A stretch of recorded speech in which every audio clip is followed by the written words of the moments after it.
दोस्तों स्वागत है आपका BPSC PYQ classes lecture number 9 में। इससे पहले अगर 8 लेक्चर आप नहीं देखे हैं तो मैं आपसे रिक्वेस्ट करूंगा कि प्लेलिस्ट में विजिट करो और जा करके वहां पर देखो, ठीक है। और फिर इस वीडियोस पे आओ तो मजा आएगा।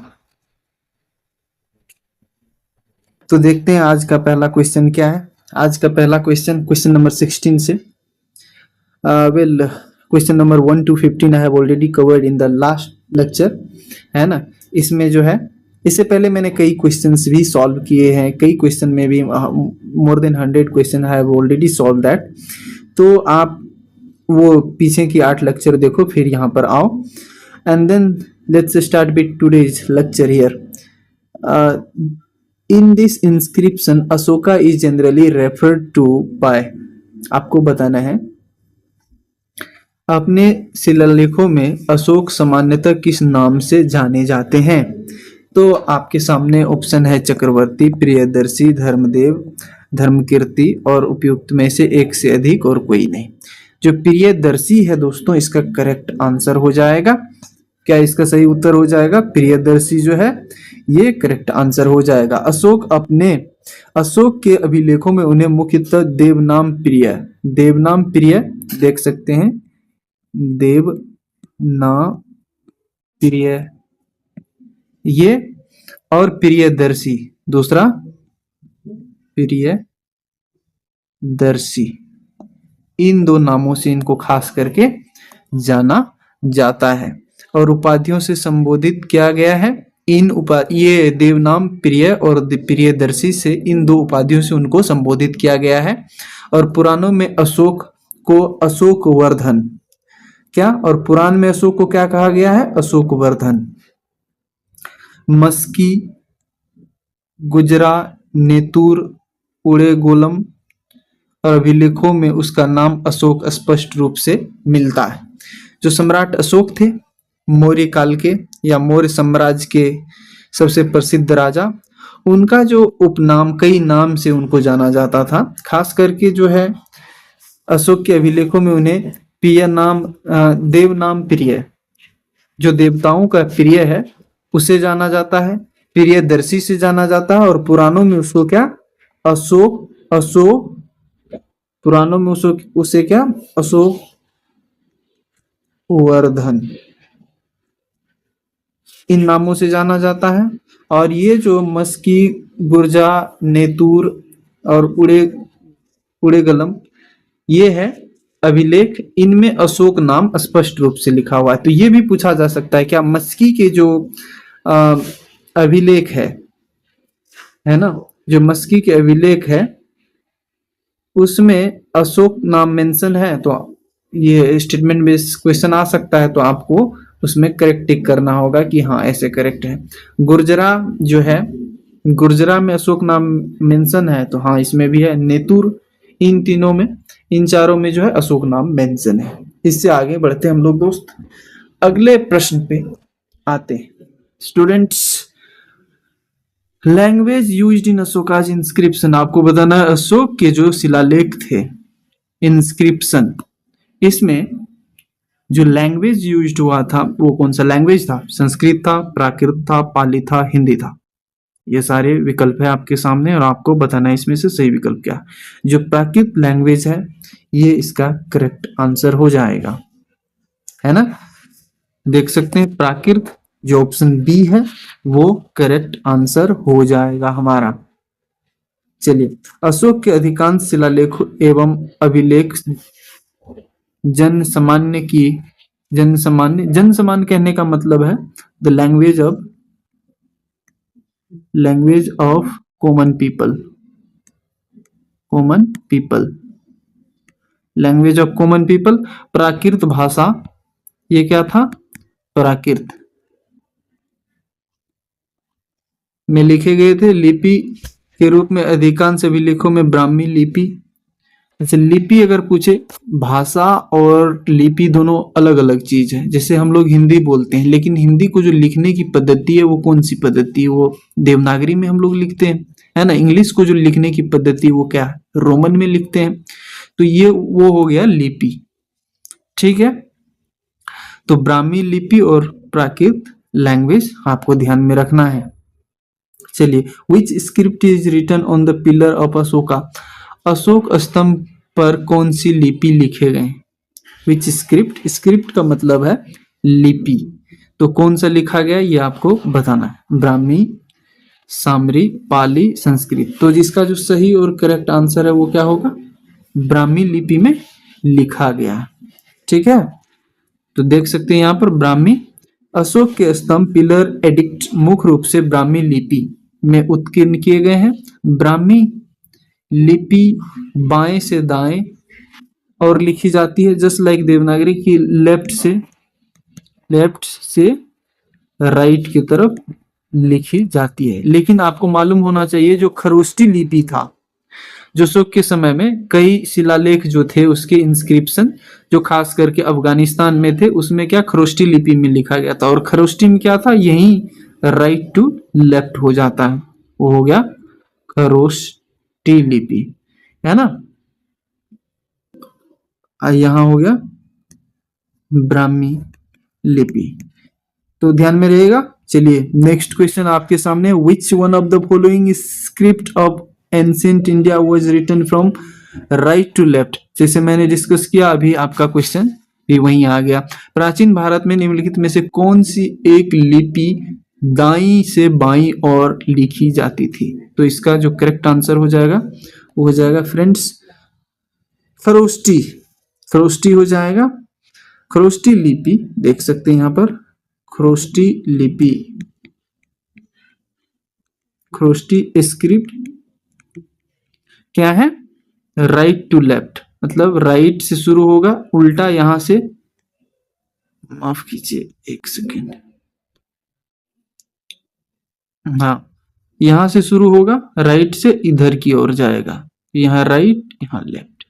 ठीक है, चलिए यही बात है। मुख्यतः उत्तर पश्चिम भारत, उत्तर पश्चिम भारत कहने का मतलब जो गंधार क्षेत्र है, गंधार क्षेत्र, और इसका विकास अमेरिक आरमाइक लिपि से हुआ था। अशोक के शाहबाजगढ़ी जगह का नाम है मानसेरा। ये दो जो है जगह यहाँ पर खरोष्टी लिपि में लिखी हुई शिलालेख मिलती है, शाहबाजगढ़ी और मानसेरा। मानसेरा में, शाहबाजगढ़ी और मानसेरा में इसी लिपि में है जो दो इंस्क्रिप्शन है, शाहबाजगढ़ी और मानसेरा। मैं बार बार रिपीट कर रहा हूं ताकि आपको ध्यान में ये चला जाए। ठीक है, which script of ancient India was written from right to left. फिर से देखिए ये पूछा गया प्रश्न है 65th बीपीएससी 19 में, निम्नलिखित में से कौन सी प्राचीन भारत की कौन सी लिपि दाहिने से बाईं ओर? तो वही होगा सेम आंसर खरोष्टी, है ना। चलिए, खरोष्टी लिपि दाईं से ओर लिखी जाती है और प्राचीन भारत की लिपि मुख्य रूप से गंधार प्रदेश, वर्तमान पाकिस्तान एवं अफगानिस्तान, जो नॉर्थ वेस्ट था ना रीजन, उसमें जो ये हो गया भारत का, मान लो करंटली उस टाइम तो भारत में वो पाकिस्तान भी आता था।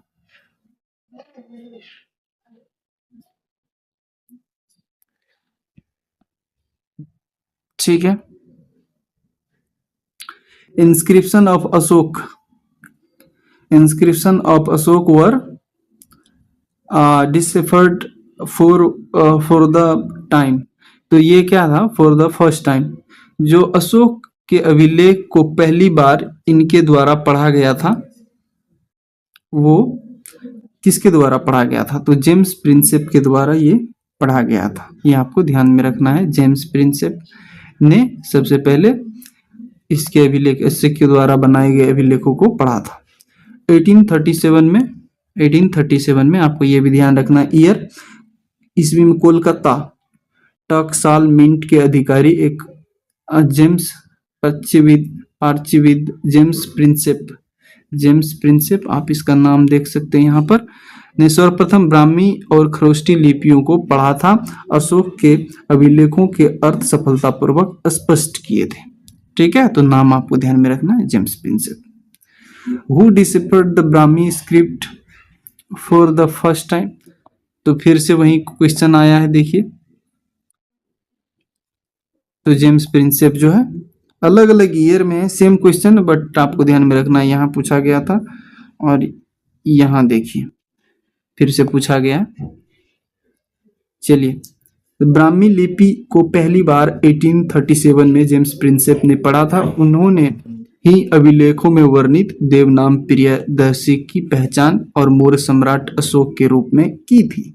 जो देवनाम प्रियदर्शी नाम से कई जो उसके पिलर थे, इंस्क्रिप्शन थे, उस पे जो इनका नाम मेंशन था, वो दोनों को एकीकृत मतलब जो जेम्स प्रिंसेप थे उन वही दोनों को मैच करवाए कि अशोक का ही नाम देवनाम प्रियदर्शी उस पे लिखा गया है ना। ठीक है, चलिए next, which ruler made Pataliputra his capital. जो पाटलिपुत्र कौन सा शासक अपनी राजधानी को बनाई थी। तो देखिए, सबसे पहले आपको मालूम था कि हर्यंक वंश का जो था, हर्यंक वंश का उदीन इसने सबसे पहले यहाँ इसको कैपिटल बनाया था। लेकिन इस ऑप्शन में आप देखिएगा तो उदीन का नाम नहीं है, तो इसमें जो सर्वप्रथम सबसे पहले होगा उसका नाम हम लोग देखेंगे। अशोक मौर्य वंश का था लेकिन बाद में आया। चंद्रगुप्त गुप्त वंश का जो है ये बाद में आया, और कनिष्क भी मौर्य के बाद में आया था। तो जो करेक्ट और आंसर हो जाएगा वो क्या हो जाएगा, चंद्रगुप्त मौर्य इसका करेक्ट आंसर हो जाएगा। दिए गए विकल्पों में चंद्रगुप्त मौर्य ने पाटलिपुत्र को विशाल मौर्य साम्राज्य की राजधानी बनाई। ऐतिहासिक रूप से हर्यंक वंश के शासन उदयन ने गंगा और सोन नदी के संगम पर पाटलिपुत्र नगर बसाकर अपनी राजधानी को बताया, परंतु विकल्प में वो नहीं होने के कारण चंद्रगुप्त मौर्य इसका, जैसा कि मैंने बोला था। तो ये आपको ध्यान में रखना है कि चंद्रगुप्त मौर्य है, ये करेक्ट हो जाएगा। ठीक है, नेक्स्ट क्वेश्चन देखिए क्या है आपके सामने। Who was the last ruler of Mauryan dynasty. Mauryan dynasty के जो लास्ट रूलर थे वो कौन थे, ये थे बृहद्रथ, है ना। कई बार ये एग्जामिनेशन में आया। मौर्य वंश का अंतिम शासक बृहद्रथ, जो लगभग 185 बीसी, ईयर आपको याद रखना, 185 बीसी। उसके सेनापति पुष्यमित्र शुंग ने, हाँ, पुष्यमित्र शुंग जो है उसकी हत्या करके उन्होंने गद्दी को अपना लिया था। मौर्यन एम्पायर लास्टेड इतना से, तो 322 से लेकर के 185 बीसी तक ये जो है मौर्यन एम्पायर का टाइम स्पेन रहा था। ठीक है, लास्ट मौर्यन एम्पायर वाज, अंतिम मौर्य सम्राट कौन था, बृहद्रथ। देखिए वहां पर भी ये सेम क्वेश्चन था लेकिन अलग में पूछा गया था, तो ये आपको ध्यान में रखना। अंतिम मौर्य सम्राट बृहद्रथ था और बाणभट्ट द्वारा रचित हर्षचरित। तो बाणभट्ट आपको ये भी ध्यान रखना है कि ये क्या लिखे थे। हाँ ठीक, हाँ, तो बाणभट्ट द्वारा क्या लिखा गया था, हर्षचरित्र लिखा गया था। ये आपको यहाँ पर ध्यान में रखना है। सेनापति पुष्यमित्र शुंग बृहद्रथ की हत्या करके मौर्य साम्राज्य, ठीक है। The decline of the Mauryan empire was largely due to economic consequences of Ashok policy, है ना। Decline of Mauryan empire was largely due to economic consequences of Ashoka's policy who believed in fact. तो अशोक की